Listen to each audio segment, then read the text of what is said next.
अज्ञानतिमिरान्धस्य ज्ञानाञ्जनशलाकया चक्षुरुन्मीलितं येन तस्मै श्रीगुरुवे नमः।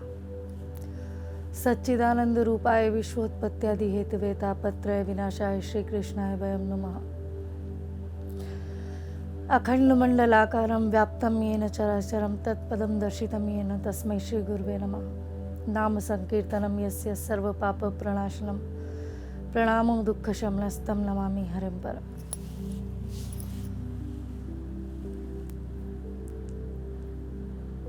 આજે એક વસ્તુ વિચારીએ કે સ્વધર્મ એટલે શું અને સ્વધર્મનું પાલન કેવી રીતે કરાય।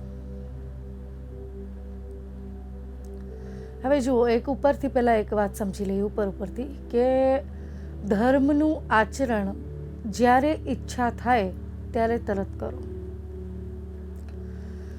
મનમાં ઈચ્છા પ્રગટ થઈ કે મારે દાન કરવાનું છે તો હમણાં જ દાન કરો, હમણાં જ દાનનો સંકલ્પ કરો। અને જો મન કોઈ ખરાબ કર્મ વિચારે તો એને ટાળવાનો પ્રયત્ન કરો કે નહીં, બહુ સમય આપણી જોડે બાકી છે, પછી કરીશું। પણ જ્યારે ધર્મ કરવાની ઈચ્છા થાય, ધર્મ કાર્ય કરવાની ઈચ્છા થાય ત્યારે શાસ્ત્રો એમ કહે છે કે એમ સમજવાનું કે મૃત્યુ આપણાથી 6 ઇંચની દૂરી પર છે અને આ ધર્મ કાર્ય ખરેખર મારે તરત કરી લેવો જોઈએ, એમ વિચારીને ધર્મ કાર્ય કરો। સ્વધર્મ શું? હવે સૌથી મોટામાં મોટું પુણ્ય કર્મ અથવા તો જેનું જીવન બહુ નીતિમય કહેવાય કે નીતિથી જીવન જીવે છે એવું કહેવાય, એના માટે શાસ્ત્ર કહી રહ્યા છે કે જે પોતાના ધર્મનું પાલન કરે છે, ધર્મનું રક્ષણ કરે છે, એ આ જગતમાં સૌથી સારો મનુષ્ય છે। તો સ્વાભાવિક વાત છે કે પ્રશ્ન ઉત્પન્ન થાય કે સ્વધર્મ એટલે શું? પ્રભુ આજ્ઞા કરે છે કે ચાતુર્વર્ણમ મયા સૃષ્ટમ ગુણ કર્મ વિભાગશઃ, કે મેં 4 વર્ણની સૃષ્ટિ કરી છે, રચના કરી છે ગુણ અને કર્મના વિભાગથી। જેના જેવા કર્મો હતા, જેને જીવનમાં જે કર્યું હતું એના હિસાબે એને ધર્મની પ્રાપ્તિ આ કલિયુગમાં અથવા તો આ ભૂતલ ઉપર થઈ છે। જેને જેવા કર્મ કર્યા, કોઈના કર્મ અલગ હતા, એને ક્ષત્રિયનું જન્મ મળ્યું, કોઈના કર્મ અલગ હતા, એને બ્રાહ્મણની દેહ પ્રાપ્ત થઈ। એવી રીતે કરતાં કરતાં અલગ અલગ વર્ણની દેહ બધાને, દરેક મનુષ્યને પ્રાપ્ત થયું છે એના કર્મના હિસાબે। ધર્મનું પાલન એટલે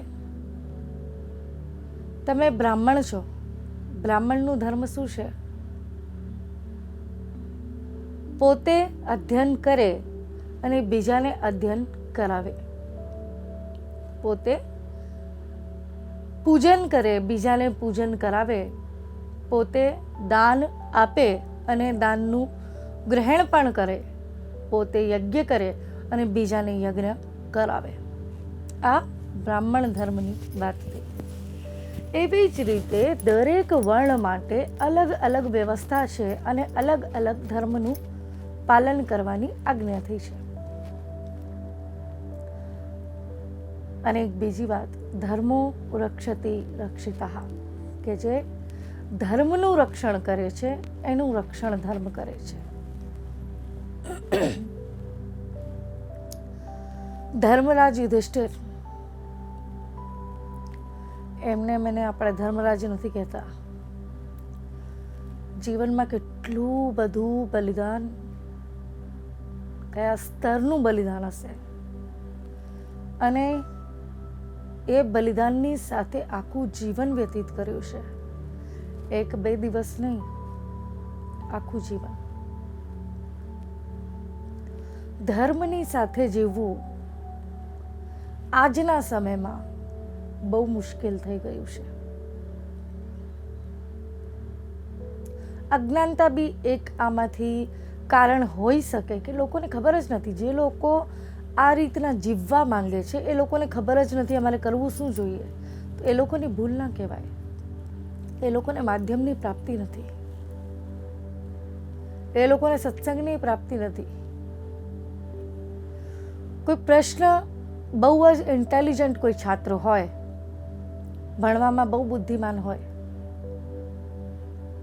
પણ કોઈ હવે 10માની પરીક્ષા થઈ ગઈ, 11મામાં આવ્યો અને તમે એને એમ કહી દો ભાઈ તું તો બહુ હોશિયાર છે ભણવામાં, એટલે હવે વ્યવસ્થિત રીતે 11મું ભણી લેજે અને વ્યવસ્થિત પાસ થઈ જજે.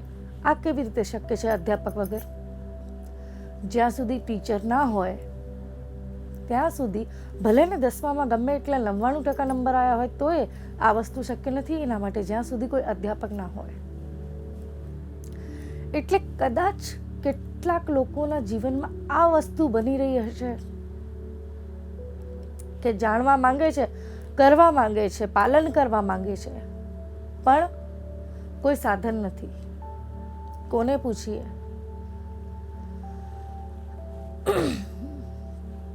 શાસ્ત્રો કહે છે કે આ જીવનના 3 ભાગ કરી દો. 14 વર્ષની ઉંમર જ્યારે બાળકની હોય છે ત્યારે એના મનમાં દરેક પ્રકારની ઈચ્છા ઉત્પન્ન થવા લાગે છે. 14 વર્ષ સુધી બહુ બાળક જેવા વિચારો એના હોય અને 14 વર્ષ પછી એના વિચારો પ્રૌઢ થવા લાગે. હવે સમજદાર થઈ ગયો છે. એટલે શાસ્ત્રો કહે છે કે 14 વર્ષમાં વિચાર શક્તિ આવી, સમજવાની શક્તિ આવી કે મારે જીવનમાં શું કરવું જોઈએ, શું કરવું છે, આને શું કહેવાય, આ વસ્તુને શું કહેવાય, આનો અર્થ શું. ત્યાં સુધી એ બહુ બાળપણમાં રહ્યો, અત્યાર સુધી એને કાંઈ ખબર નહોતી, પણ હવે ખબર પડવા લાગી છે. અને આ બધી ઈચ્છાઓ 28 વર્ષ સુધી, 14 વર્ષમાં તમે 14 વર્ષ બીજા આપણે એડ કરીએ તો કેટલા થઈ જાય? 28. અને 28 વર્ષનો જ્યારે મનુષ્ય થાય ત્યારે એની બધી ઈચ્છાઓ ટોચ ઉપર એટલે પીક ઉપર હોય. સૌથી વધારે મનમાં ઈચ્છા જ્યારે હોય કે કોઈ બી પ્રકારની કામનાઓ જ્યારે હોય કે ઈચ્છા પૂર્તિની ઈચ્છા હોય એ 28 વર્ષમાં હોય. પછી એમાં પાછા 14 વર્ષ આપણે જમા કરીએ, જોડી દઈએ તો 42 વર્ષ થાય. તો શાસ્ત્રો કહે છે કે જો એક મનુષ્ય વ્યવસ્થિત રીતે જીવન જીવે, બધી વસ્તુઓનું ભોગ કરીને જીવે, કે ભાઈ જે ગમતું હતું એ આપણે ખાધું, જ્યાં ફરવાની ઈચ્છા હતી ત્યાં શાંતિથી ફરવા ગયા, જેમ રહેવાની ઈચ્છા હતી એમ જીવ્યા, ઘર છે, પરિવાર છે, બધુંય છે, બધા ભોગ આપણે વ્યવસ્થિત નિયમિત રીતે. આ કોની વાત થઈ રહી છે? એક ધર્મશીલ પુરુષની, જેના જીવનમાં નીતિ નથી, ધર્મ નથી, એની વાત જ નથી કરી રહ્યા આપણે. આ પહેલા સમજી લેજો.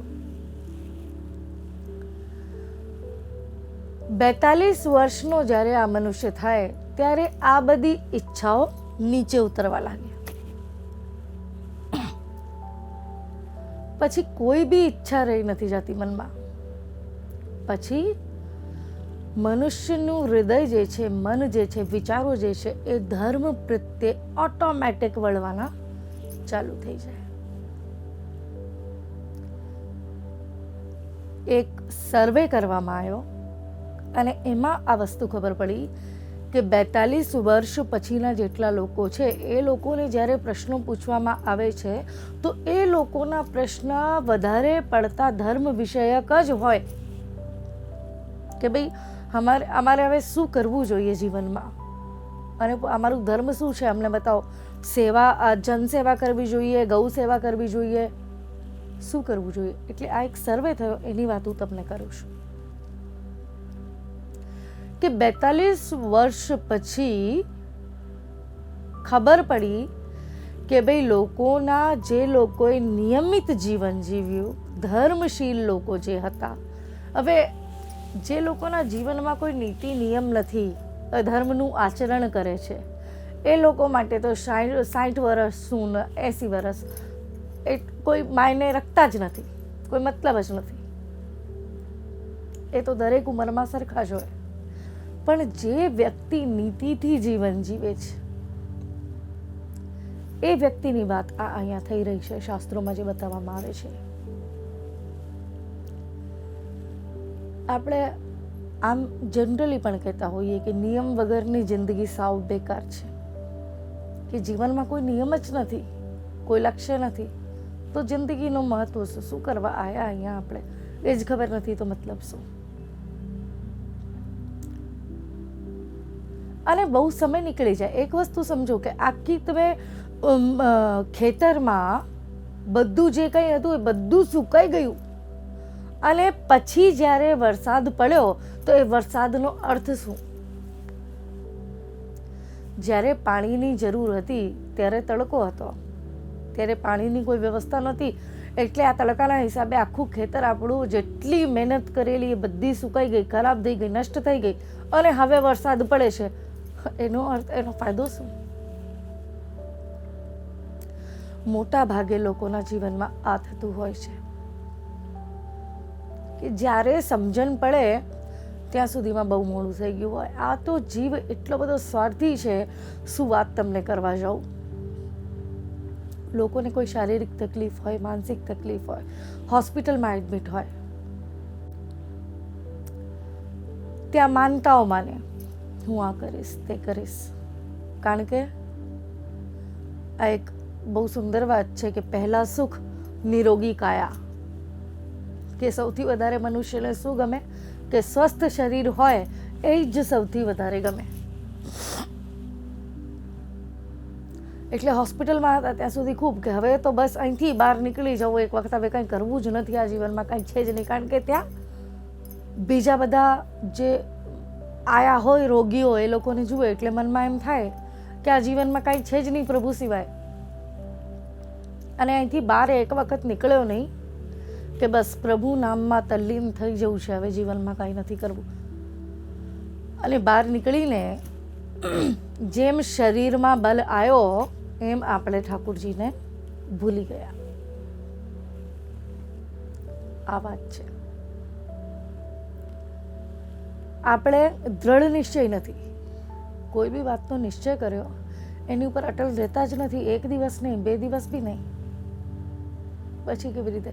તો લક્ષ્ય વગર, નિયમ વગરનું જીવન હોય ને, કેવી રીતે જીવનમાં નિયમ કેવી રીતે રહે? જ્યાં સુધી મનુષ્ય તકલીફમાં છે, પ્રભુને યાદ કરે અને પછી યાદ ના કરે, એ ન્યાય છે, નીતિની વાત છે એમ કહો. જ્યાં સુધી બાળકને મા બાપની જરૂર હોય, લગ્ન ના થઈ ગયા હોય ત્યાં સુધી મોટા ભાગે જરૂર હોય, લગ્ન પછી જરૂર ના હોય એટલી બધી.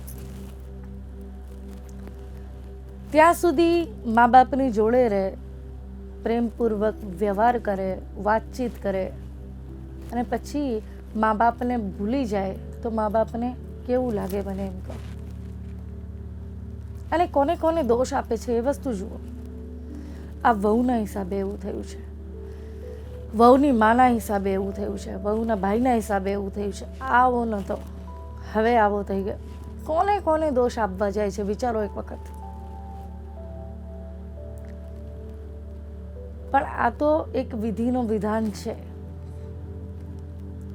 આપણે જેવી રીતે પ્રભુનું જે કંઈ આપણી ઉપર ઉપકાર છે એ થોડાક સમય માટે યાદ રાખીએ છીએ અને પછી ભૂલી જઈએ છીએ, એવી જ રીતે આપણા બાળકો કરે છે.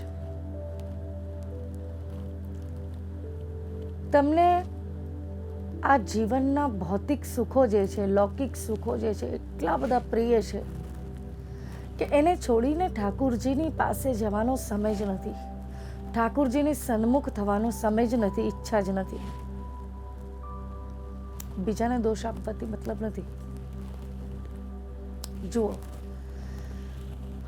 પાપ જે છે એ એમ કહેવાય છે કે પીઠ ઉપર હોય. પીઠ હોય ને એ પાપનું સ્થાન ત્યાં છે. અને ધર્મનું સ્થાન છે હૃદયમાં.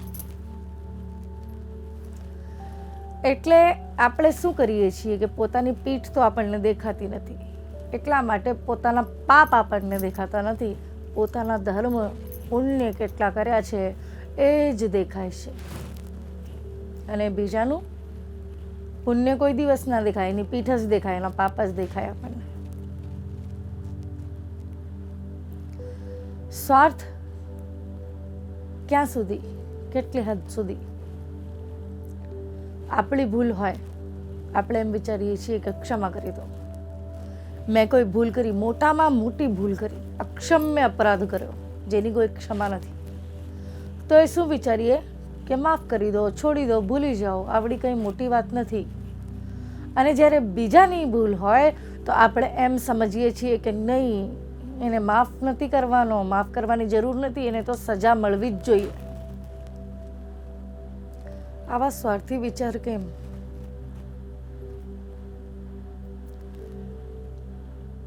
આપણે જ્યાં આપણું સ્વાર્થ આવે એવી રીતે આપણા વિચારોને વાળી લઈએ છીએ. ખોટું બોલવામાં સૌથી આગળ. એમ કહેવાય છે કે ખોટું બોલવું એ મહાપાપ છે. બરાબર? આપણા દિવસની શરૂઆત જ ત્યાંથી થતી હોય છે, ખોટું બોલવાથી. કેટલું બધું ખોટું, નાની નાની વાતમાં, જ્યાં જરૂર નથી ત્યાં પણ. શું શિખામણ આપણે બીજાને આપીશું? એક ધર્મનું પાલન કરો, ચાલો ને, કોઈ બી એક ધર્મનું જીવનમાં પાલન કરો, બીજા બધા જવા દો. જુઓ કેટલું પરિવર્તન આવે છે જીવનમાં. સત્યવાદી થવું એટલે બહુ અતિશય મુશ્કેલ વાત, અતિશય અસંભવ. સત્ય બોલવું એટલે બહુ મુશ્કેલ વાત છે, લાગે છે ખાલી આપણને. આ બધા નાના નાના શબ્દો, શ્રદ્ધા, વિશ્વાસ, સત્ય, જીવનમાં ઉતારવા વર્ષો નીકળી જાય. વિશ્વાસ હોવો જોઈએ અતૂટ. એક પ્રસંગ તમને સંભળાવું સુંદર આજે. કે એક ઘરમાં એક બ્રાહ્મણ દેવતા રહેતા હતા,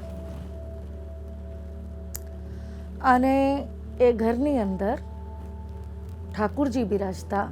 એ બ્રાહ્મણ એ ઠાકુરજીની સેવા કરે, અને ઠાકુરજીના જે કંઈ સામગ્રીના વાસણ ને એ બધું હોય એ કરવા માટે એક ડોસીમાં નિત્ય ત્યાં આવે.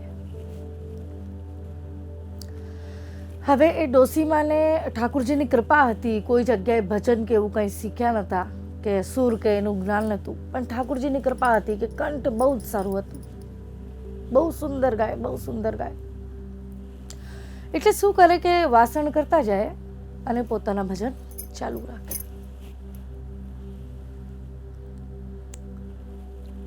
હવે બ્રાહ્મણ અને એ બ્રાહ્મણ પત્ની જે હતા એ બંનેને એ પોતાનું ગુરુ માનતા, કારણ કે બ્રાહ્મણ વર્ણ આમ બી જે છે, બ્રાહ્મણ વર્ગ એ ગુરુ સમાન જ છે, એને ગુરુ માનતા. તો હવે એક દિવસ શું થયું કે પેલા ડોસીમાં ચૂપચાપ વાસણ કરીને અને નીકળી ગયા.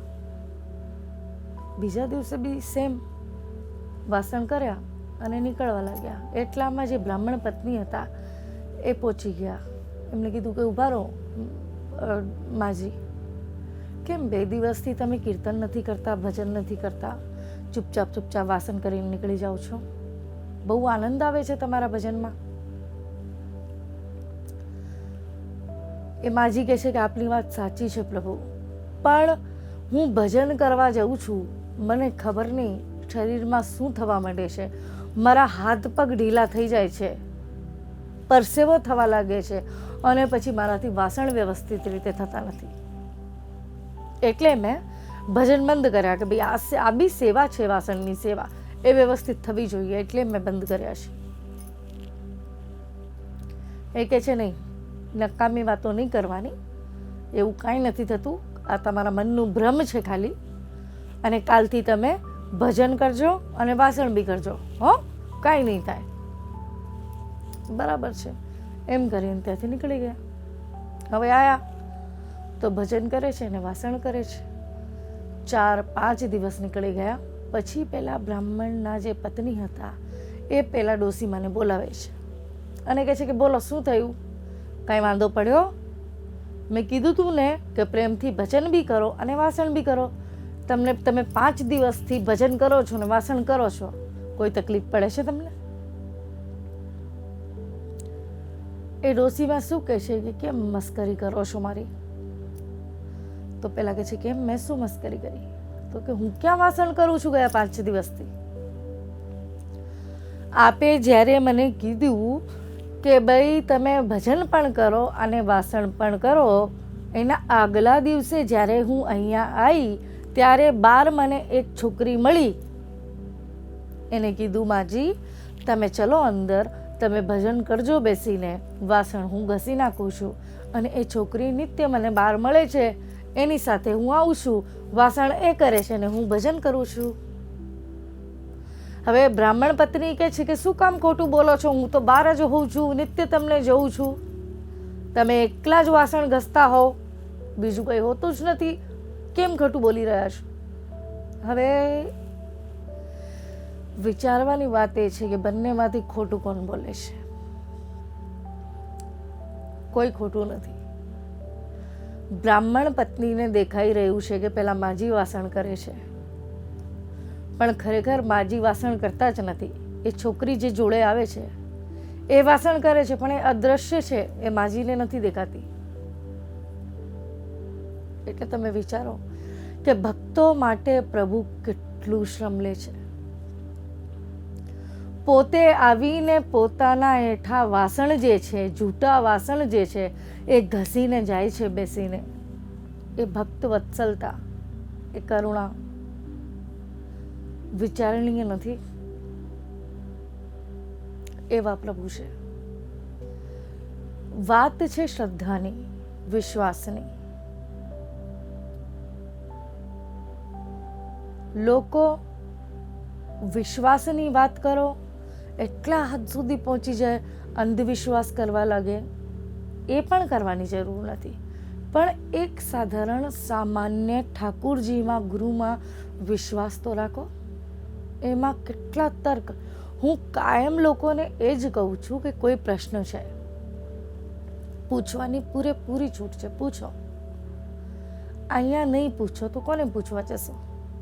પણ જો તમે જે પ્રશ્ન પૂછી રહ્યા છો એનું જે હલ હું બતાવું, જે સમાધાન હું કરી આપું, એ તમે કરવા તૈયાર હો તો જ પૂછજો, બાકી નહીં. તમારો સમય, મારો સમય, બંનેનો સમય નહીં બગાડો. આજે આપણે કોઈની સલાહ લઈએ છીએ, પૂછીએ છીએ કે ભાઈ આ કાર્ય છે, આવું છે, આમાં મારે શું કરવું જોઈએ? તો એમાં આપણી ઈચ્છા શું હોય છે? આ એક ફેક્ટ વાત છે. આપણી ઈચ્છા એ હોય છે કે આપણા હૃદયમાં જે ચાલી રહ્યું છે એ સામેવાળી વ્યક્તિ બોલે. હવે એ કેવી રીતે શક્ય બને? મને એમ કહો. આપણે કોઈને પૂછવા જઈએ એટલે આ જ મગજ લઈને પૂછવા જઈએ કે બસ મારા હૃદયમાં જે વાત છે ને એ જ જવાબ મને મળવો જોઈએ, અને એ કંઈ અલગ હોય તો આપણે કહીએ નહીં, બીજું કંઈ. પછી એ કંઈ અલગ બોલે કે નહીં, હજી કોઈ છે વિચાર મનમાં. એટલે આ તો ખોટું છે ને. પૂછો નહીં. પૂછો તો પછી જે જવાબ પ્રાપ્ત થયો છે એને માનો. આ જીવનની અંદર કલિયુગમાં જ્યાં 4 લોકો ભેગા થઈને બેસે ત્યાં ધર્મની વાતો ખૂબ થાય છે. હવે એમ બતાવવા માટે મને કેટલું જ્ઞાન છે ને તમને કેટલું જ્ઞાન છે. ખૂબ ધર્મની વાતો કરે, પણ અમલ જીવનમાં એ વસ્તુ ઉપર ચાલનાર, એ ધર્મ ઉપર ચાલનાર કેટલા છે મને એમ કહો.